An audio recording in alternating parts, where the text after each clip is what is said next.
Jay Dilla was one of the most prolific producers. He's one of the best to ever do it. I mean, you ask any producer that matters, and they're all gonna give it up real quick, like, period. He influenced like a whole generation of young kids, Kanye West, to the Pharrells, to Premier, Pete Rock. The stuff that he's done with like Badu, with Common, with Busta, with Q-Tip, with Slum Village, you know, his solo stuff, Rough Draft, all that stuff was groundbreaking music, man. Like from the trap to the house to the hip hop, like every genre has been touched. His production methods, his ear, his inner ear, the way he heard music was unlike any other producer ever. Of mine. I'm Maureen Yancey, mother of Jay Dilla. What's up? J-Rock right here. This is Jay Dilla's Crate Digger. Special edition. That's right, in the D, baby.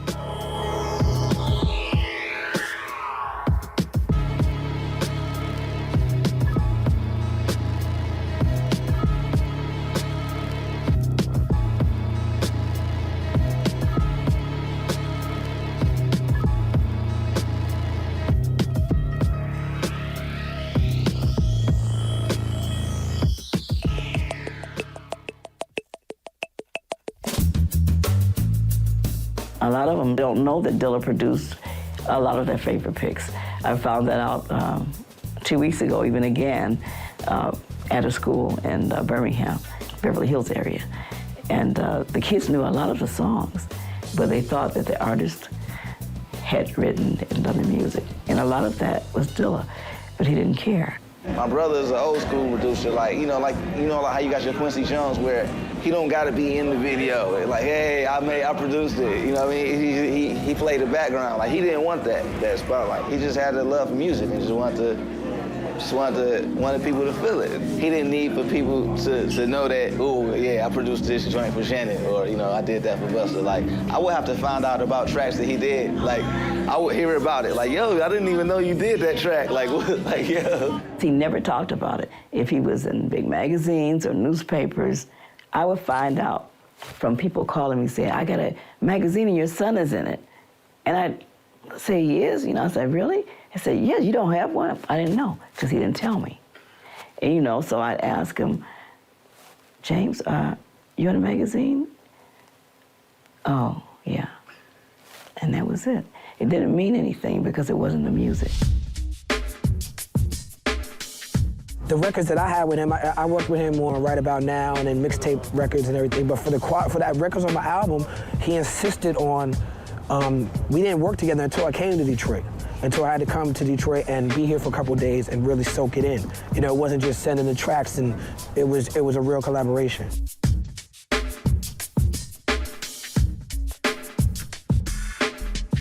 This is the Light remix, Common, right here. I mean, like, you can dig through it. There you go, right there. Dollar, clean as hell. Should be like $16.82 in LA. Sweet, so there's another one for you. Boom. Whip me with a strap. Yep, this is a Ghostface strap. Yeah. Right here. 2 beats. This is Donuts too. Yeah. There's 2 beats on here. Yeah. This is a good one though. One night we went digging, me, him, and Madeline went digging, and Q-Tip met up with us. That was pretty crazy, because Q-Tip was like hella tall and had shoulder pads on. And we was like, yo, Tip got shoulder pads on? Yo, what's up with Tip, man? What's up, boy? Yeah, that was cool. I don't know Tip like that, so it was just cool. Like, I'm a Tribe Called Quest fan, so like to walk in the record store and like, to be walking in with Jay Dilla and Madlib and meeting Q-Tip, like I got an automatic pass right there, Opening this door of, well, this ain't even all of them. This is... They don't need to know that. Drum roll. Woo! Oh, that's from home. Detroit, right? Damn. Dilla came from a musical household of all genres of music, okay? I studied classical music and sang opera and classical music. We all sang gospel music because everyone in the family was in church choirs. His father composed and wrote also, played upright bass, sang jazz, and traveled, playing halftime for the Globetrotters for several years also with the Ivies did. You don't even think about what your child might be when they grow up. You certainly don't think that they're going to be a producer or anything like that. You're looking at a kid that you grew up in hoping that's going to play with cars, trucks, and all type of things as a child, but that was not Dilla. From the very beginning until the end, it was always all music. Yeah, Let's see what we got right here. We in Jay Dilla's storage unit right now. We're gonna see what he got here, Got that weather report. Oh, he got it in order right there for you. He's like, I got both weather reports. You didn't think Jay Dilla would have this right here. At least I didn't think he would have But he's this. this is one of his mixes. Yes, it is. See? That's one of the. Told y'all. I didn't think he would even own that still. See, I've never seen the actual cover for this. I have a promo. I got the promo. Old stuff. Dilla definitely touched some. He touched Ahmad Jamal for. He did. For what you call it, Stakes is High. Yeah, this is not the album, but That's not the album. But this is a good album though. That's definitely one of the albums you might want. We would take him record shopping, and he put the little 45s in his little arm because it fit right through the hole in the middle, and he'd carry them as many as he could get on his arm and sit in Harmony Park with his Fisher-Price record player and play spin records, and people enjoyed it. Even then, he had a knack for like James Brown type of music and soul music. It interested him then.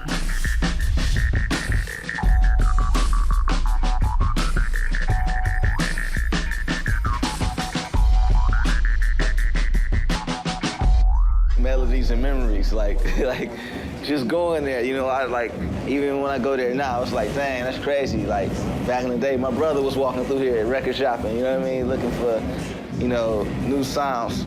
He would come in, like I say, almost every day for years. And one day I can remember, he was always on the R&B, soul, jazz, he would stack up records every day, Not only did he spend money, because that's cool, hey, this guy's back again.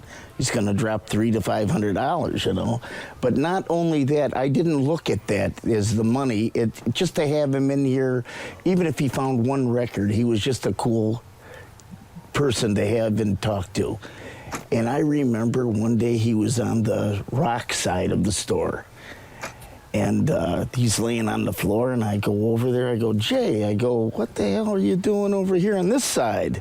And he's laughing. He goes, man, he says, I've been through all that R&B and jazz. I got every album you guys got. We spent a lot of time the last couple of years of his life in Pasadena getting records. And of course, everybody at Stones Row was going there because we try to beat Mad Lib out. We leave really early in the morning and try to beat him out there, and everybody in LA was on, I thought that I knew how to record shop. Made that mistake when he was in the hospital, and took records up with a big smile. I've been record shopping. J-Rock took me, actually, and when I took the crate up, and he looked through it, and I think out of a whole milk crate full of 45s, as I was getting them a lot, and I think he might have taken a dozen out of there and set them on the side, and I'm looking like, what is he doing? He said, you can take that up, you can take that back to the house. And I'm like, well, that's all you're gonna work? He said, so. He said, no, that's good. He explained to me once, you look for how many drums, what types of drums, maybe an unusual instrument that was used in a recording, and had the artist been heard before? Because you have, like I said, you have great people doing magnificent work. They just didn't get a chance to get that break. So you miss out if you don't listen, He would he would judge them off the instruments on the back. That was his big thing. He would look and see what people were playing. See what people were yeah, because I hated, I would go digging with him. I hated digging with him. I hated digging with him. Oh my You would God. take all day? Oh my God. I'll be sitting in the truck. I'll be like, yo, I'm going to get food. I'm going back to the out with hood. one record? No, he come out with a box. He came out with a box? Every time. Damn. And that was a short trip. Yeah. A big trip, yeah, it's 3-4 boxes. 12-hour days. Oh man.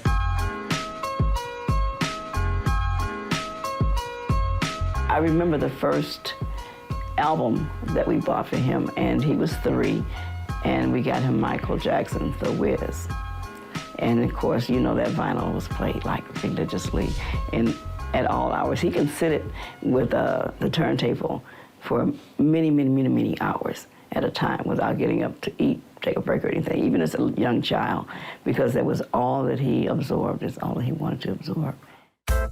I was afraid that his interest in music, by being the only thing he did, if he never got a break, what was he going to fall back on? So Davis Arrow Technical School is one of the schools that they take one child that is academically very strong from each school each year. And Dilla was the one. So, like I said, he excelled in everything. He could build instrument panel. He could spot weld incredibly great. So I'm like, you could make a mint. So I thought that was great. You know, he thought it was at first, but he didn't realize that he would not be with friends. And actually, after that first year, he had really turned the school into a dancery because he was DJing at school. They had parties all the time then. He was under the name MC Silk. So because, like I said, I had to keep him, bribe him to keep him there, I had to buy different color silk shirts. So he had a different silk shirt every day ready. So that's the price I paid to keep him over there for that while.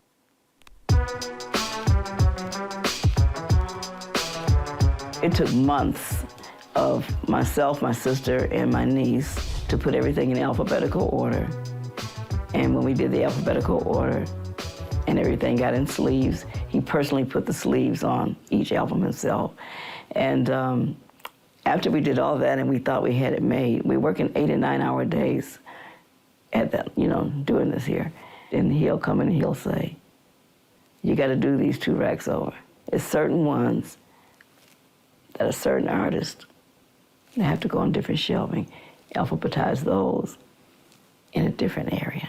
He's like really OCD with it when it comes to the records and everything being clean and neat and organized. Like, he had a closet full of records. I take out 1 record, you know, like out of all of these records, I put it back. He knew exactly which record it was, but that's how he added to a science, you know. And I never really understood his organization process at all, but he knew where he could go right to any part and pull a record out at any given time. Like, he used to keep his fridge. Like, everything is, it's like, what was that movie, Sleeping with the Enemy? And she knew that he was coming back to f her up because she opened the cupboards and everything was straight. And she was like, oh my God. That's how Jay's fridge was. Like, it was like, if you move some yeah, you might get an earful. He took care of his records. Got him in the sleeve. He got them still in the sleeve. He don't even have them so you can play them. You gotta take it all out. You gotta, like, most people put them in at least like this so you can just pull the record out. But nah, he got it like a real record store. Like, nah, I'm gonna know who's messing with my records. Why you messing with my records, man? And Tim Weisberg, I think Dilla actually flipped some Tim Weisberg before, if I'm not mistaken. So he's not, I think he was buying all of his albums. I've never seen this one, so I'm kind of tripping out. That's crazy.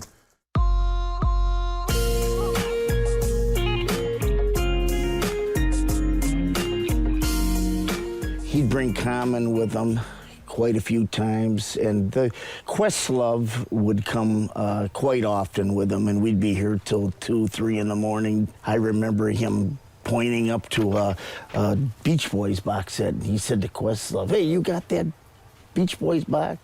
And Questlove said, yeah, do I need it? And he goes, yeah, you need that, and give me it, you know, piling up these records. You know, he's up to $3,000 already, but money was no object to these guys because they loved the music and they had the money to spend.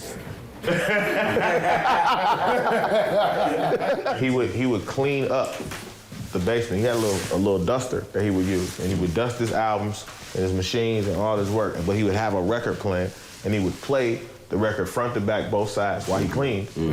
And somehow, I don't know how he did it, but he would remember exactly where the parts were he wanted to use. And when it was time to work, he would just go back to that part. I'm gonna take this, Frank, and I'm gonna take this over here. And there was some shit on the other side too. I'm gonna take that too. Wow. You know what I'm saying? Like, man, it was crazy. Like his work, the way he did it, I don't know how he did it. I don't know how he could remember everything he remembered. Sometimes, I remember when he was in LA, sometimes when he would make beats, he would add like a little dot. He would mark where it was, right? Yeah, he would mark like what song he wanted to use. Yeah. So I'm just seeing if he somehow, some way marked whoever this guy is. Johnny Tillotson, man. Yeah, this is one of my personal favorite records. The ECM record, you know, jazz. As it's German, it's fusion. Yeah, it's fusion jazz, yes. And I don't want to give myself away, but I'm sure that Dilla hit this pretty hard. As a matter of fact, I know that he did because I heard a couple of beats, you know, where he kind of went in on this. Ebenard Weber.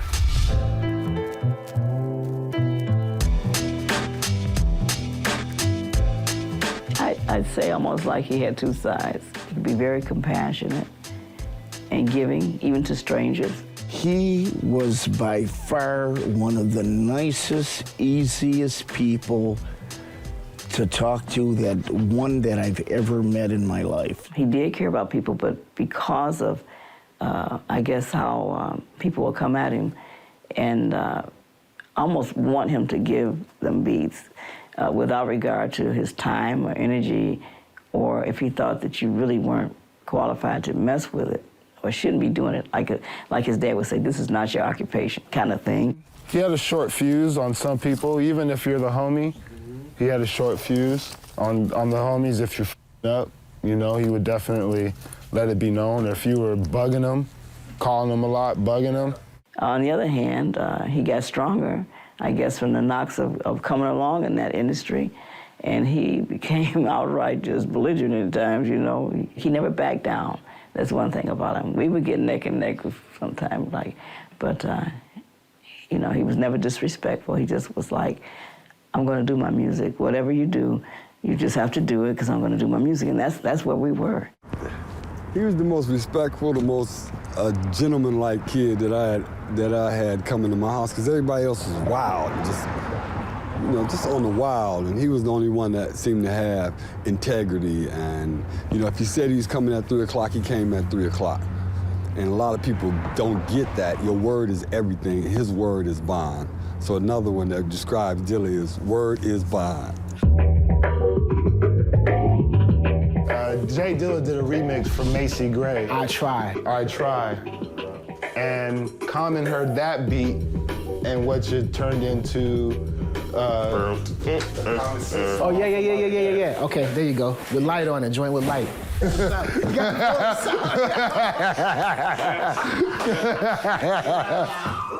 Breaking.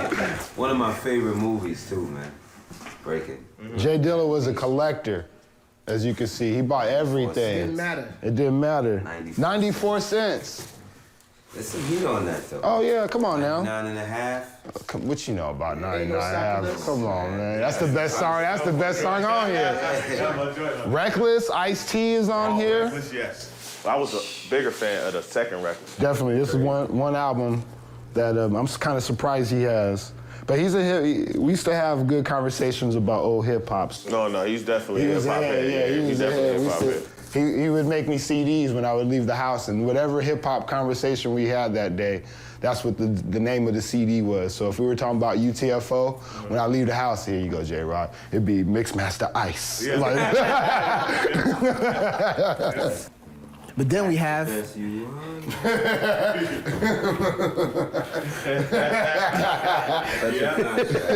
What a contrast. No, but before that, he didn't even open this though. He was like, nah, I don't even need to open Faith right now. Actually, there's a rumor that he did a Faith remix. What's the name? Yeah, I did hear that. He did a Faith remix. There was a Faith remix? He was supposed to. Never came out? No. Yeah, he was supposed to work with Faith, if I'm not mistaken. I know he's made a couple tracks with Faith in mind. This is the famous picture. This was done the week after his passing, And the artists here are a collaboration.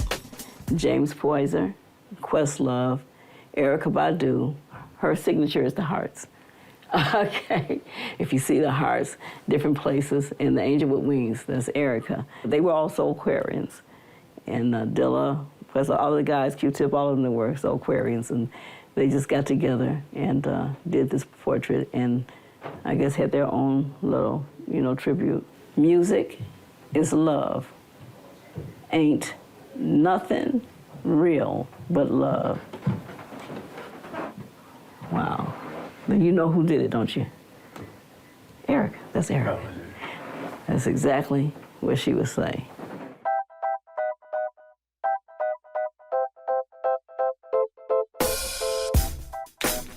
He only came to LA with the MP, and that was basically it. And then whatever Otis would buy him and whatever else he would buy at Guitar Center, they were buying little stupid shit.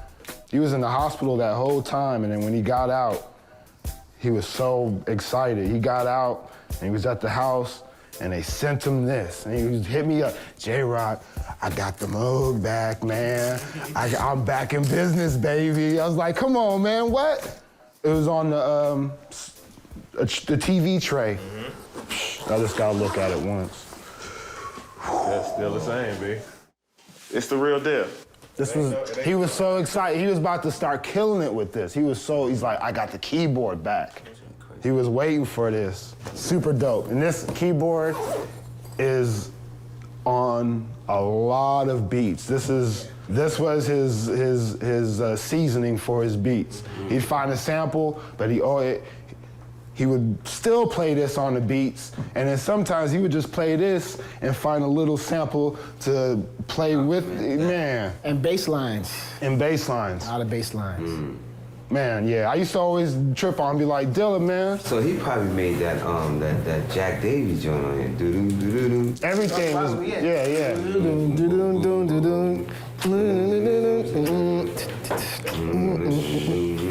Yeah, this is the baby right here, man. He was super excited for this to. This is a picture right here of T3 and Dilla, very early. This was sent to me with a sympathy card from Eminem and Paul Rosenberg. I didn't even open it or take it out of the frame until, I guess it might have been a couple of years before I even realized that I hadn't opened it. And it was very precious then because I realized how young he was then. And it could have been in Am Fitler's basement, I don't know. And the last piece I'm gonna talk about, just so y'all must know that this is some serious shit. This is from the hospital. I mean, yeah. This is crazy. This is what he had to wear sometimes. Yeah, I'm good.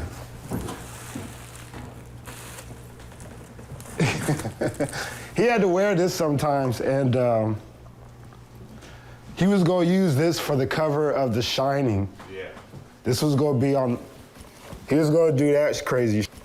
He found a way to make it work for him, you know what I mean? You knew he was gonna do that. He's like, hey, J-Rock, man. Aw, Yeah. come on, man. So he was like, yo, J-Rock, man, we go, I know you here, I see you, man. He was like, I'm gonna use this, J-Rock. What you think, man? I'm like, man, come on, man. That's funny. You go do, man, I'm in here, I might as well, man. Ma Dukes, go get that mask so I can show J-Rock what I'm talking about real quick. And then he was making donuts with all this, man. He was going through it, man. He was going through it. Died for this music. You said he was in the hospital for like a year, right? He was in the hospital for about 8 months to a year. Yeah. Like, not moving. Couldn't leave the room. Ain't no get up and go for a walk or ain't none of that shit. It was like, you show up, my Dukes was already there chilling. Oh, you here? I'm gonna go take a break. All right, I'll see you later. And it was just him in the bed with a sampler right here and stack of 45s and whatever we would bring him. Like we would show up, bring him, oh man, Madlib, let's go bring him some records, or Egon, or Yo Wolf, what you got for him? Or anybody that was in the house shoes came from the D, brought him some everybody was coming out for him. That's real right there. He's here. What up, Jay? What up, man?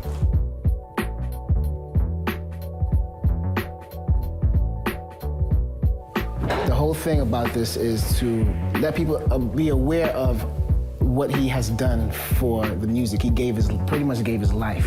He gave his life. I mean, I don't know too many people myself that would be laying up in a hospital near death and still be able to create. You know, you'd be thinking about other things, you know, but as you can see, he lived this. This is something that he lived, and this is why we are pretty much just being soldiers and messengers of his life, and you know, just trying to show the world that he was a very important figure in this music thing. You know, it's serious. It's real serious, man. How would you describe Dilla in 3 words? I would say dedicated, Unpredictable, strong. Inspiration. The other one would be funky.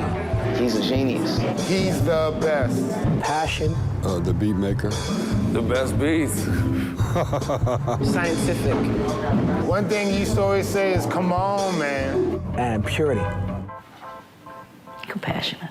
I'm gonna change my 3 words. I miss you. That's my 3 words.